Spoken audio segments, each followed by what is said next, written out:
આપણા પુષ્ટિમાર્ગની અંદર શ્રીમદ ભાગવતના દસમ સ્કંધના અનુસાર પંચ ગીતો એ ગણવામાં આવ્યા છે.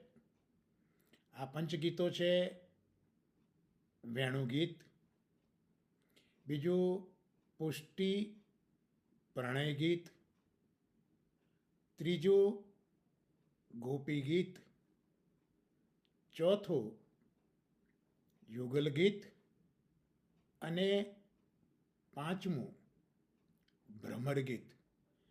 તો દસમ સ્કંદના પૂર્વાર્ધના જે અધ્યાયો છે એમાં જે ગીતો જોવા મળ્યા તે આ પાંચ ગીતોનું વર્ણન મહાપુરુષ